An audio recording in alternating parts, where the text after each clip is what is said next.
പ്രവാസ ലോകത്തെ വാർത്തകളും വിശേഷങ്ങളും അതുപോലെ മാറി മാറി വരുന്ന നിയമങ്ങളും നേരത്തെ അറിയാൻ ഈ ചാനൽ സബ്സ്ക്രൈബ് ചെയ്യൂ. അടുത്തുള്ള ബെല്ലൈക്കൺ എനേബിൾ ചെയ്യാൻ മറക്കേണ്ട. നമസ്കാരം, ഒമാൻ വാർത്തകളിലേക്ക് സ്വാഗതം. ഇന്ന് ജൂലൈ 19. പ്രധാന വാർത്തകൾ. ഇന്ത്യൻ രൂപയുടെ മൂല്യം ഡോളറിനെതിരെ റെക്കോർഡ് താഴ്ചയിൽ. 83 രൂപ 65 പൈസ എന്ന നിലയിലായിരുന്നു ഇന്നലത്തെ മൂല്യം. ഇതിനനുബന്ധമായി വിനിമയ നിരക്കും കുത്തനെ ഉയർന്നു. ഒരു റിയാലിന് 217 രൂപ 25 പൈസയാണ് വിവിധ പണമിടപാട് സ്ഥാപനങ്ങൾ നൽകിയത്. പ്രവാസികൾക്ക് കൂടുതൽ തുക നാടുകളിലേക്ക് അയക്കാൻ സാധിച്ചു. ഓഹരി വിപണിയിൽ നിന്ന് വൻതോതിൽ വിദേശ നിക്ഷേപം കൊഴിയുന്നതും പൊതുമേഖലാ എണ്ണ കമ്പനികൾ ഡോളർ വാങ്ങിക്കൂട്ടുന്നതുമാണ് രൂപയ്ക്ക് തിരിച്ചടിയാകുന്നതെന്ന് സാമ്പത്തിക വിദഗ്ധർ പറയുന്നു. രൂപയുടെ മൂല്യം വലിയ തോതിൽ ഇടിയുന്നതിന് തടയിടാൻ സാധാരണ റിസർവ് ബാങ്ക് ശ്രമിക്കാറുണ്ട്. പൊതുമേഖലാ ബാങ്കുകൾ വഴി വിദേശ നാണ്യ ശേഖരത്തിൽ നിന്ന് ഡോളർ വൻതോതിൽ വിറ്റൊഴിഞ്ഞായിരിക്കും ഇത്. എന്നാൽ റിസർവ് ബാങ്ക് ഇത്തരം രക്ഷാപ്രവർത്തനത്തിലേക്ക് കടന്നില്ലെന്നതും രൂപയുടെ തകർച്ചയ്ക്ക് വഴിയൊരുക്കി. ലോകത്തെ 6 മുൻനിര കറൻസികൾക്കെതിരായ ഡോളർ ഇൻഡെക്സ് നേട്ടത്തിലാണെന്നതും ചൈനീസ് യുവാൻ നേരിട്ട തളർച്ചയും രൂപയുടെ വീഴ്ചയ്ക്ക് ആക്കം കൂട്ടി. അതേസമയം മാസം 3-ാം വാരത്തിലേക്ക് കടന്നതിനാലും ഉയർന്ന വിനിമയ നിരക്ക് അവസരം മുതലെടുക്കാൻ മിക്ക പ്രവാസികൾക്കും സാധിക്കില്ല. എങ്കിലും നിലവിലെ സ്ഥിതി അടുത്ത ദിവസങ്ങളിലും തുടരുമെന്നാണ് സാമ്പത്തിക വിദഗ്ധർ നൽകുന്ന സൂചന. അങ്ങനെയെങ്കിൽ അടുത്ത മാസം ആദ്യത്തിൽ കൂടുതൽ തുക നാട്ടിലേക്ക് അയക്കാൻ ഇന്ത്യൻ പ്രവാസികൾക്ക് സാധിക്കും. അൽ-വുസ്ത ഗവർണറേറ്റ് ഒരുക്കുന്ന സമ്മർ അൽ-വുസ്ത 2024 ഫെസ്റ്റിവലിന് തുടക്കം. ആദ്യ ദിനങ്ങളിൽ 100 കണക്കിന് പേർ ഫെസ്റ്റിവൽ നഗരിയിലെത്തി. ആഗസ്റ്റ് 5 വരെ അരങ്ങേറുന്ന പരിപാടികളുടെ പ്രധാന വേദി ഹൈമ എൻ്റർടൈൻമെൻറ്റ് സ്റ്റേഷനാണ്. ഇവിടെ എല്ലാ ദിവസവും വ്യത്യസ്ത സമയങ്ങളിൽ വിനോദ പരിപാടികൾ നടക്കും.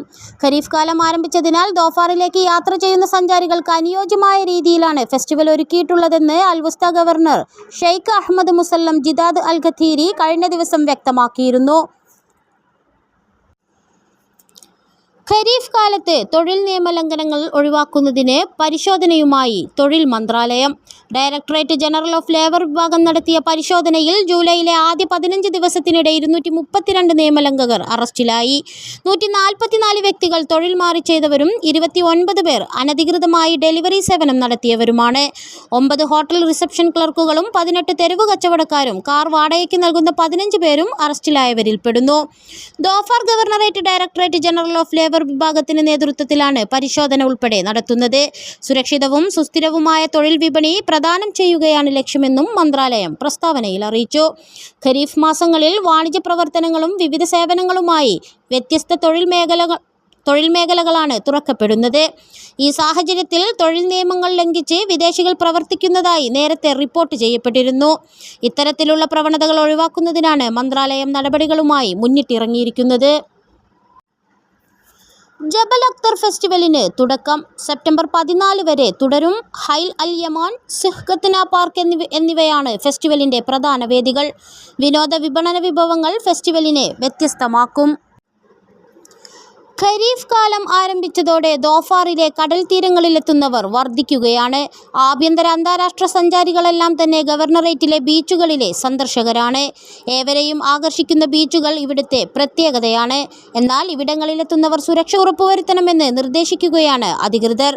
മുക്സൈലിൽ ഉൾപ്പെടെ കടൽ തീരങ്ങളോട് ചേർന്നുള്ള വിനോദസഞ്ചാര കേന്ദ്രങ്ങളിൽ തിരമാല ഉയരുന്നതിനാൽ ഇവിടെ കടലിലേക്ക് ഇറങ്ങുന്നത് ഒഴിവാക്കണം. സുരക്ഷിത ഏരിയകളിൽ മാത്രമേ കടലിൽ ഇറങ്ങാൻ പാടുള്ളൂ. സുരക്ഷാ വേലികൾ സ്ഥാപിച്ചിരിക്കുന്ന ഇടങ്ങളിൽ ഇത് കടന്നു മുന്നോട്ടു പോവുകയും തിര വരുന്ന സ്ഥലങ്ങളിലേക്ക് ഇറങ്ങുകയും ചെയ്യരുത്. നേരത്തെ ഇത്തരം സ്ഥലങ്ങളിൽ അപകടങ്ങളും മരണങ്ങളും റിപ്പോർട്ട് ചെയ്തിരുന്നു. അതേസമയം കടൽ തീരങ്ങളിൽ സിവിൽ ഡിഫൻസ് ആൻഡ് ആംബുലൻസ് വിഭാഗം സുരക്ഷ ശക്തമാക്കിയിട്ടുണ്ട്. പ്രത്യേകം സേനകളെ ഇവിടെ നിയമിക്കുകയും ചെയ്തിട്ടുണ്ട്. അടിയന്തര ഘട്ടങ്ങളിൽ അടക്കം ഇടപെടുന്നതിന് പരിശീലനം ലഭിച്ചവരെയാണ് ഇവിടെ സേവനത്തിലുള്ളത്. വിവിധയിടങ്ങളിൽ ആംബുലൻസ് സേവനവും ലഭ്യമാക്കിയിട്ടുണ്ട്. റോയൽ ഒമാൻ പോലീസ് പരിശോധനയും തുടർച്ചയായി ഈ മേഖലകളിൽ നടത്തിവരുന്നുണ്ട്. ബുറൈമി ഗവർണറേറ്റിൽ നേരിയ ഭൂചലനം അനുഭവപ്പെട്ടു. വ്യാഴാഴ്ച പുലർച്ചെ 12:09 മഹ്ദ വിലായത്തിൽ ഭൂചലനമുണ്ടായതെന്ന് സുൽത്താൻ ഖാബൂസ് സർവകലാശാലയിലെ ഭൂകമ്പ നിരീക്ഷണ കേന്ദ്രം അറിയിച്ചു. മസ്കത്തിൽ നിന്ന് 267 കിലോമീറ്റർ പടിഞ്ഞാറ് വടക്ക് പടിഞ്ഞാറ് ഭാഗത്താണ് ഈ ഭൂകമ്പത്തിൻ്റെ പ്രഭവ കേന്ദ്രം. രാജ്യത്ത് ട്രെക്കിംഗ് സംഘങ്ങളുടെ പർവ്വതയാത്രകൾക്ക് ഒരുങ്ങുന്നവർ സുരക്ഷ ഉറപ്പുവരുത്തണമെന്ന് അധികൃതർ ആവശ്യപ്പെട്ടു. മാനസികമായും ശാരീരികമായും തയ്യാറെടുക്കാതെ യാത്ര ചെയ്യരുത്. അടിസ്ഥാന പരിശീലനം പോലുമില്ലാതെയുള്ള യാത്രകൾ അപകടങ്ങൾക്കിടവരുത്തും. പാറക്കെട്ടുകൾ ചൂടാകുന്നതിനാൽ അന്തരീക്ഷ ഊഷ്മാവ് കുറയുന്ന ദിവസങ്ങൾ യാത്രയ്ക്ക് തിരഞ്ഞെടുക്കുക. കുടിവെള്ളം കരുതണമെന്നും അധികൃതർ അറിയിച്ചു. അപകട മുന്നറിയിപ്പുള്ള ഭാഗങ്ങളിൽ യാത്ര ഒഴിവാക്കുക. പരിചയസമ്പന്നർ യാത്രാ സംഘത്തിലുണ്ടാകണമെന്നും അധികൃതർ ഉണർത്തി. അൽവുസ്ത ഗവർണറേറ്റിലെ ദുഃഖം തീരത്തോട് ചേർന്നുണ്ടായ എണ്ണക്കപ്പൽ അപകടത്തിൽ മരണപ്പെട്ടത് ഇന്ത്യക്കാരനാണെന്ന് തിരിച്ചറിഞ്ഞു. അപകടത്തിൽ നിന്നും രക്ഷപ്പെടുത്തിയ 8 ഇന്ത്യക്കാരെ കരക്കെത്തിച്ചതായും ഇവർക്ക് ആവശ്യമായ പരിചരണം നൽകിയതായും കേന്ദ്ര വിദേശകാര്യ സഹമന്ത്രി കീർത്തി വർദ്ധൻ സിംഗ് അറിയിച്ചു. ഇന്ത്യൻ സർക്കാർ സ്ഥിതിഗതികൾ സൂക്ഷ്മമായി നിരീക്ഷിക്കുകയും ദുരിതബാധിതരായ കുടുംബങ്ങൾക്ക് സാധ്യമായ എല്ലാ സഹായവും ഉറപ്പാക്കുകയും ചെയ്യുമെന്ന് അധികൃതർ വ്യക്തമാക്കി. ബാക്കിയുള്ളവർക്കായി പരിശോധന തുടരുകയാണ്. മസ്കത്ത് ഇന്ത്യൻ എംബസി ഒമാനി അധികൃതരുമായി സഹകരിച്ച് രക്ഷാപ്രവർത്തനങ്ങൾ ഏകോപിപ്പിക്കുന്നതിൽ സജീവമായി ഇടപെട്ടുകൊണ്ടിരിക്കുകയാണെന്നും അധികൃതർ അറിയിച്ചു. 8 ഇന്ത്യക്കാരുൾപ്പെടെ 9 പേരെ ബുധനാഴ്ച രക്ഷപ്പെടുത്തിയിരുന്നു. ശ്രീലങ്കൻ സ്വദേശിയാണ് രക്ഷപ്പെട്ട മറ്റൊരാൾ. ദുഃഖം വിലായത്തിലെ റാസ് മദ്റാക്കയിൽ നിന്ന് 25 നോട്ടിക്കൽ മൈൽ തെക്കുകിഴക്കായാണ് ഈ മാസം 15-ന് കപ്പൽ അപകടത്തിൽപ്പെട്ടത്. 13 ഇന്ത്യക്കാരും 3 ശ്രീലങ്കൻ പൗരന്മാരും ഉൾപ്പെടെ 16 പേരായിരുന്നു കപ്പലിലുണ്ടായിരുന്നത്. ഇന്ത്യൻ എംബസി ഓപ്പൺ ഹൗസ് ഇന്ന് ഉച്ചയ്ക്ക് 2:30 മുതൽ എംബസി അങ്കണത്തിൽ ആരംഭിക്കും. 4 മണിക്ക് അവസാനിക്കും. അംബാസഡർ അമിത് നാരംഗ് സംബന്ധിക്കും. ഒമാനിൽ താമസിക്കുന്ന ഇന്ത്യക്കാരായ പ്രവാസികൾക്ക് പരാതികൾ ബോധിപ്പിക്കുന്നതിനും വിവിധ വിഷയങ്ങളിൽ എംബസിയുടെ സഹായങ്ങൾ ലഭ്യമാക്കുന്നതിനും അവസരം ലഭിക്കും. അതേസമയം ഓപ്പൺ ഹൗസിൽ നേരിട്ട് പങ്കെടുക്കാൻ സാധിക്കാത്തവർക്ക് രജിസ്റ്റർ ചെയ്യാൻ സൗകര്യമൊരുക്കിയിരുന്നു. ഓപ്പൺ ഹൗസ് സമയത്ത് ഇവരെ എംബസി ഉദ്യോഗസ്ഥർ ബന്ധപ്പെടുമെന്നും അധികൃതർ അറിയിച്ചു. തൊഴിൽ മന്ത്രാലയത്തിന്റെ ഇലക്ട്രോണിക് സേവനങ്ങൾ വെള്ളിയാഴ്ച താൽക്കാലികമായി തടസ്സപ്പെടുമെന്ന് അധികൃതർ അറിയിച്ചു. നവീകരണത്തിന്റെ ഭാഗമായി വെള്ളിയാഴ്ച 9:30 തൊട്ട് 4 മുതൽ 6 മണിക്കൂർ വരെ സേവനം തടസ്സപ്പെടുമെന്നാണ് കരുതുന്നത്. എല്ലാവരുടെയും സഹകരണം പ്രതീക്ഷിക്കുകയാണെന്നും മന്ത്രാലയം പറഞ്ഞു. വാദി കബീറിലുണ്ടായ വെടിവെപ്പിന് പിന്നിൽ ഒമാനി സഹോദരങ്ങളാണെന്ന് റോയൽ ഒമാൻ പോലീസ് അറിയിച്ചു. ഇവർ സുരക്ഷാ സേനയുമായുള്ള ഏറ്റുമുട്ടലിൽ കൊല്ലപ്പെട്ടതായും പോലീസ് വ്യക്തമാക്കി. സംഭവത്തിൽ ഒരു പോലീസ് ഉദ്യോഗസ്ഥനും ഇന്ത്യക്കാരനും 4 പാകിസ്ഥാൻ സ്വദേശികളും മരണപ്പെട്ടിരുന്നു. 3 അക്രമികളെയും സുരക്ഷാ സേന കൊലപ്പെടുത്തിയിട്ടുണ്ട്. വാദി അൽ കബീറിലെ വെടിവെപ്പിലെ സംഭവ വികാസങ്ങളെക്കുറിച്ച് പൊതുജനങ്ങളെ അറിയിക്കാൻ റോയൽ ഒമാൻ പോലീസ് പ്രതിജ്ഞാബദ്ധമാണ്.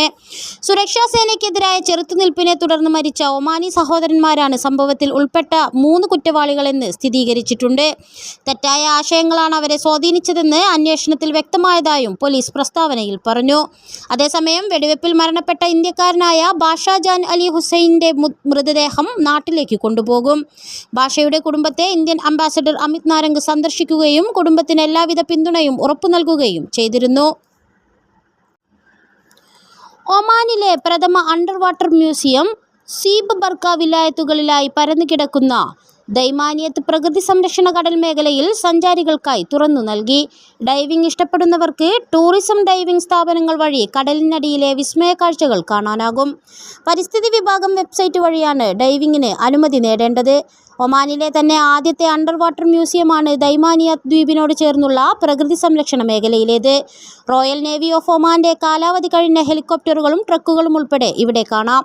നശിച്ചുപോകുന്ന സൈനിക സാമഗ്രികൾ പരിസ്ഥിതി സംരക്ഷണത്തിനും പവിഴപ്പുറ്റുകൾ വളരാനും കടൽ ജീവികളുടെ പുനരുൽപാദന പ്രക്രിയയ്ക്കും ഉപയോഗപ്പെടുത്തുക എന്ന ലക്ഷ്യത്തോടെയാണ് കടലിൽ താഴ്ത്തിയിരിക്കുന്നത്. ഡൈവ് ചെയ്ത് കടലിനടിയിലെത്തുന്നവർക്ക് ഈ കാഴ്ചകൾ കാണാം.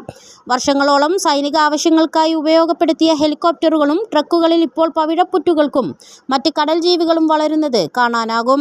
ഹെലികോപ്റ്ററുകളും ട്രക്കുകളും വളരുന്ന ജീവികൾ കടൽ ജീവശാസ്ത്രക്കാർക്കും ശാസ്ത്രീയ ഗവേഷകർക്കും ഉപയോഗപ്രദമാകും.